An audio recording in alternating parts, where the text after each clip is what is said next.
To the new vlog guys. म चाहिँ आज बनाना ब्रेड बनाउँदैछु अनि यो फेसमा दारी जुङ्गा नहुँदाखेरि अलिक अप्ठ्यारो देखिरह होला अनि यो चाहिँ तपाईँको अझैको भ्लगमा आउँछ। यो किन यस्तो भयो, the result of me having no beard. So yeah let's move on to the video. अब हामी चाहिँ आज बनाना ब्रेड बनाउँदैछौँ। सो बनाना ब्रेडको लागि चाहिँ मैले चाहिने इन्ग्रिडियन्ट्सहरू चाहिँ यहाँ यसरी टक्क टक टक टक जोगेर राखिसकेको छु अनि त्यसको प्रोसेस चाहिँ तपाईँलाई म डिटेल रेसिपी चाहिँ अब देखाउनेवाला छु त। सो फर्स्ट इन्ग्रिडियन्ट चाहिँ हाम्रो बनाना छ। बनाना चाहिँ हाम्रो तपाईँको वे गरेर लगभग 200 ग्राम जति, अराउन्ड 2.5 ठुलो बनाना छ 2.5 चाहिँ बनाना हुन्छ। राइपन बनाना युज गर्नु होला, पाकेको banana. So 200 grams banana mash गरेको, and then 250 grams AP flour, normal flour. त्यसपछि यहाँ छ हाम्रो baking powder, baking soda, salt र cinnamon. Baking powder baking soda चाहिँ 5 ग्राम, सल्ट 2 ग्राम्स अनि सिनेमन पाउडर चाहिँ 2 ग्राम। त्यसपछि हामीसँग दुईवटा डिफ्रेन्ट सुगर छ। फर्स्टमा is brown sugar, next one is white sugar. अनि हामीसँग 2 नोट्स अफ एग छ, अराउन्ड 100 ग्राम्स अफ एग्स। अनि त्यो कालो कालो के देख्नुभयो होला, द्याट इज भ्यानिला एसेन्स। जहिले पनि मैले पहिला पनि भनिसकेको भिडियोमा, बेकरी प्रडक्टमा जुन ठाउँमा एग युज गर्छ त्यो एग युज गरेको ठाउँमा चाहिँ we need to use vanilla essence. नत्र वे एगको बास्नाले, त्यो भेनिलाको आई मिन एगको बास्नाले गर्दाखेरि चाहिँ तपाईँको बेकरीमा छुट्टै स्मेल आउँछ कि अन्डाको, अनि त्यो चाहिँ राम्रो हुँदैन। सो त्यसपछि नेक्स्ट इन्ग्रिडियन्ट छ हाम्रो अनसल्टेड बटर। अनसल्टेड बटर सकेसम्म रुम टेम्परेचरमा भएको राम्रो। यो चाहिँ मैले 100 ग्राम युज गरेको छु। अर्को चाहिँ मिल्क। मिल्क चाहिँ अराउन्ड 40 देखि 50 ml चाहिँ मिल्क युज गर्नुभएको हुन्छ। अब यो चाहिँ हामी चाहिँ इन्ग्रिडियन्ट्स वाइज पहिला वेट इन्ग्रिडियन्ट्समा बनाना अनि एग्सहरू अनि यो सुगर्सहरू चाहिँ पहिला मिक्स गर्छौँ। अनि सर्टेन टाइम मिक्स गरेपछि अराउन्ड 2-3 मिनट्स मिक्स गरेपछि चाहिँ बिस्तारै ड्राई इन्ग्रिडियन्ट्स हाल्छौँ है त। फर्स्टमा चाहिँ हामी म्यास पोटेटो के बोले भाइ? अब के बोले के छ थाहा बोले राखौँ। So 200 grams of mass potato goes in. अनि अर्को इज सुगर। सुगर राखौँ, यतिलाई मिक्स गरेर प्लस यता बटर पनि राखेर मिक्स गरौँ। यति मिक्स, पहिला यति नै मिक्स गरौँ है त।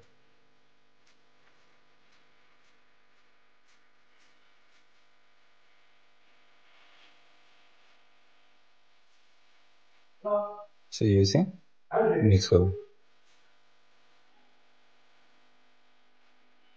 सो वन्स त्यो बटर र बटर, चिनी र अन्डा चाहिँ मेन चाहिँ चिनी डिजल्भ हुने गरी चाहिँ मिक्स गर्नुपर्ने हुन्छ।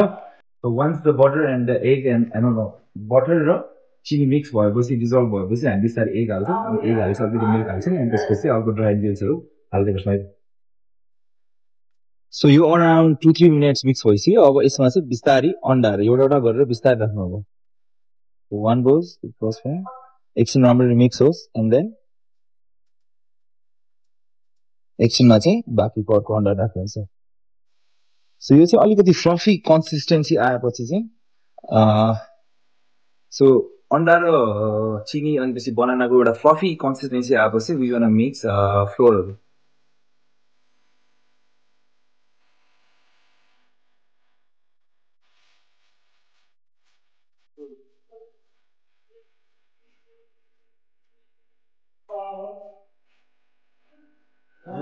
सो अलमोस्ट हाम्रो ब्याटरहरू, वेट इन्ग्रिडियन्ट्सहरू चाहिँ हाम्रो मिक्स भइसकेको छ। अब वेट इन्ग्रिडियन्ट्स मिक्स भएपछि चाहिँ हामीले चाहिँ ड्राई इन्ग्रिडियन्ट्सहरू जान्छौँ। ड्राई इन्ग्रिडियन्ट्समा चाहिँ पहिला फ्लोर अनि अघि जोखेको यो बेकिङ पाउडरहरू, सल्टहरू अनि सिनेमन पाउडरहरू चाहिँ राखिदिन्छौँ। अब यो मिक्स गर्दाखेरि चाहिँ हामीले मेन याद गर्नुपर्ने के भने पछि लम्सहरू बन्न सक्छ। त्यही भएर टाइम एन्ड अगेन स्प्याचुलाले चाहिँ हामीले साइडको एजेसहरू चाहिँ क्लिन गर्दै जानुपर्छ। अनि बाँकी भएको अघिको मिल्क पनि, मिल्क अगाडि हाल्दा नि फरक पर्दैन, तर मैले पछि हालेँ। सो फेरि मिक्स गरौँ। वन्स इट्स वेल कम्बाइन्ड अनि हामी चाहिँ यसलाई बेकिङ ट्रेमा सार्छौँ।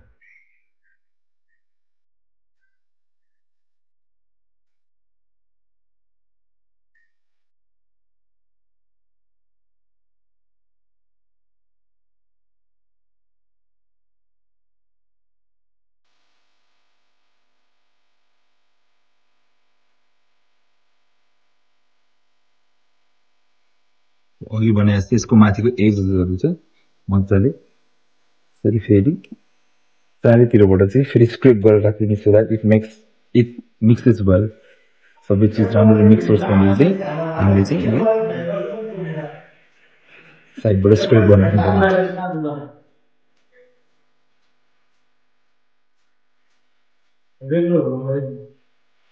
त्यति बेलासम्म चाहिँ तपाईँले आफ्नो ओभन अब प्रिहिट गर्नलाई राख्न पाउनुहुन्छ।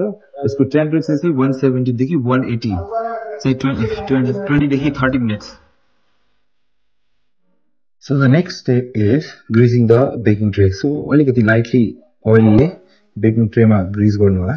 बेसी तपाईँले यसरी बेकिङ पेपर युज गर्नुभयो भने it will be easier for you to take the bread out, banana bread out. किनकि तपाईँलाई के हुन्छ भन्दाखेरि यो ग्रिज पेपर राखेन भने चाहिँ तपाईँलाई निकाल्दाखेरि समस्या हुन्छ। सो यसरी डबल चाहिँ राख्नु पर्दैन, तर मैले जस्ट इन केस भनेर यसलाई चाहिँ यसरी राखिदिएको छु।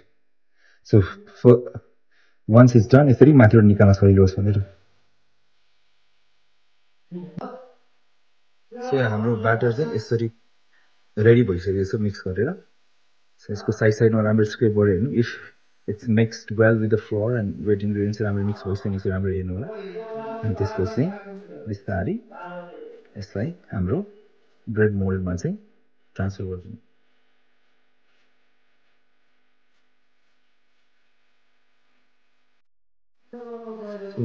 अराउन्ड 2/3 जति फिल गर्नुभयो भने 2/3 भन्दा नि अब हाफ जति फिल गर्नुभयो भने यसले राम्रो राइज भएर चाहिँ तपाईँको लोफको सेप लिन्छ। ब्रेड लोफ चाहिँ तपाईँ अब अरू सेपमा गर्नुभयो नि हुन्छ, तर युजली बनाना ब्रेड चाहिँ हामीले यही के भन्छ मार्केटमा यही सेपमा युजली गरेको भएर चाहिँ हामी चाहिँ यस्तै गर्छौँ। Give a few tap so that will settle down and balance. अलिअलि ट्याप गर्नु, अनि पछि हामीले चाहिँ अघि नै ओभनलाई अब 175मा अराउन्ड 30 to 40 मिनट जति लाग्न सक्छ। सो त्यही अनुसारले टाइमर चाहिँ 30 to 40 मिनट्स हाल्नु। 175मा मैले सेट गरिसकेको छु, टेम्परेचर फल हुन्छ। अब चाहिँ यसलाई चाहिँ हामी के गर्छौँ त ओभनभित्र हाल्छौँ। सो प्रि हिट गरेर राख्नुभयो भने बेस्ट हुन्छ। So here goes the banana bread.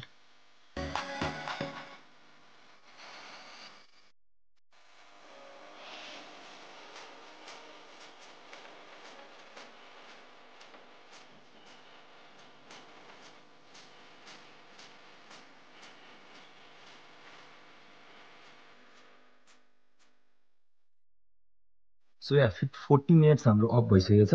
अब 40 मिनटसम्म पाकेन भनेर यसलाई निकालेर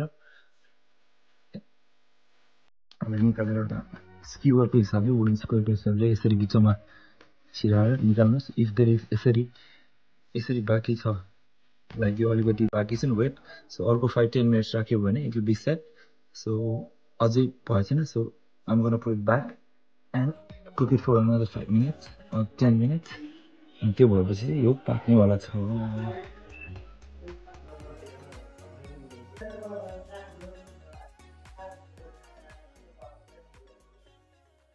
So I'm sure the extra 5 minutes made this banana bread well done. And हेरौँ है त फेरि एकचोटि। सो यसरी क्लिन निस्किनु पऱ्यो कि, यसरी क्लिन निस्क्यो भने चाहिँ तपाईँहरूको बनाना ब्रेड रेडी भयो नि सम्झिनु होला।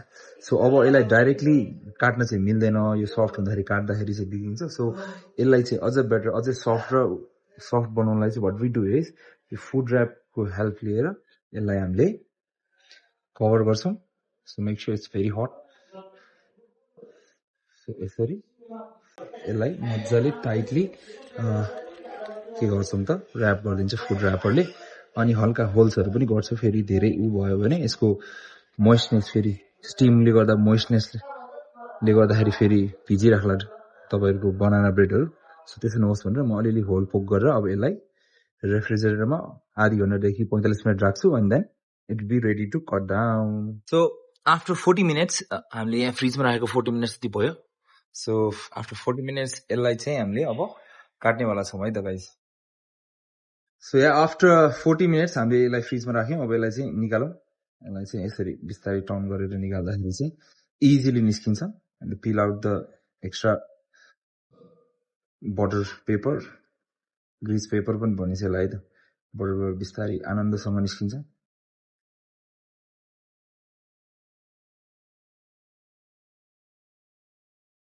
स्मेल चाहिँ बबाले आएर यसमा टक्क राख्नु एन्ड देन तपाईसँग ब्रेड नाइफ छ भने ब्रेड नाइफले काटिनुहुन्छ तर ब्रेड नाइफले भन्दा नि बेटर यु कट विथ अरू किचन नाइफले यसको साइडको एक्सेस चाहिँ म ट्रिम आउट गर्छु खासै प्रिफर गर्दैन मान्छेले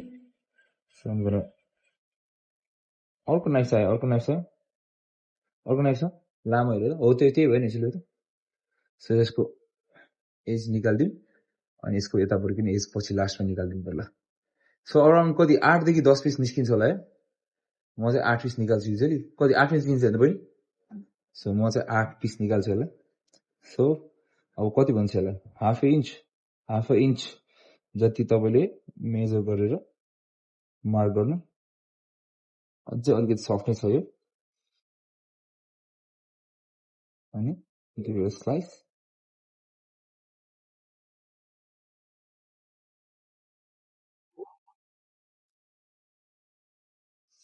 फुट्यो अलिकति रेस्ट गर्नुपर्छ यसलाई है अलिकति रेस्ट गरेर राम्रो हुन्छ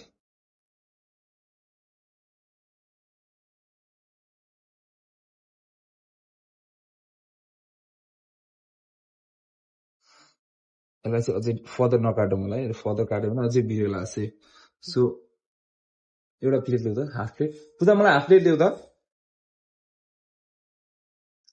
सो यसलाई हाफ अ इन्चमा सेपमा काटेपछि will have something like this यो चाहिँ भाँचेको छ भाँचेकोलाई चाहिँ साइडमा राख्थ्यौँ सो पर्फेक्ट स्लाइस अझै अलि चिसो गर्नु पर्यो यसलाई सो द्याट यसको यसरी धुजा चाहिँ ननिस्कोस् भने फेरि धुजा भइहाल्छ बहिनी यसलाई चाहिँ फेरि यसमा राखेर अथवा प्लेटमा राखेर चाहिँ फ्रिजमा राखिदिनु ल